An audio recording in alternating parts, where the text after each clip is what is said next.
எனக்கும் ஒன்றும் புரியவில்லை அப்பா. எங்களை சுற்றினால் உலகத்தை சுற்றுவதாக அர்த்தமா என்று கேட்டான் கணபதி. அனைவரும் ஒப்புக்கொண்டனர். சுற்றி வந்து பணத்தை பெற்றுக் கொண்டான். நல்ல நாடகம், பெரியவர்களாக சேர்ந்து நடத்திய நாடகம் அல்லவா? மிகவும் அழகாக இருக்கிறது. மிக்க மகிழ்ச்சி. நான் வருகிறேன். முருகா, எங்கே போகிறாய்? எங்கோ போகிறேன். என்னை ஏன் தடுக்கிறீர்கள்? பதட்டத்தில் தவறான முடிவுக்கு போகாதே. தாய் சொல்லை கேள். கேட்க மாட்டேன். தலைப்பிள்ளை தான் செல்ல பிள்ளை, இளைய பிள்ளை எடுப்பார் கைப்பிள்ளை என்று காண்பித்த உங்களுடன் இனி ஒரு கணமும் இருக்க மாட்டேன். எங்களை விட்டு எங்கே போகிறாய்? எனக்கென்று ஒரு உலகம், என் நாடு, என் மக்கள் என்று ஏற்படுத்திக் கொண்டு தனிமையில் இருக்க போகிறேன். முடிந்தால் என்னை எல்லாரும் அங்கு வந்து பாருங்கள்.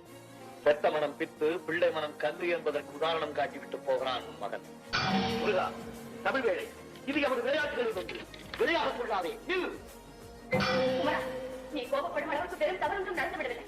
சிறுத்தை தனித்து செல்லாதே. சண்முகா, என் சொல்லை கேள். தம்பி, இந்தா பணத்தை வேண்டும்.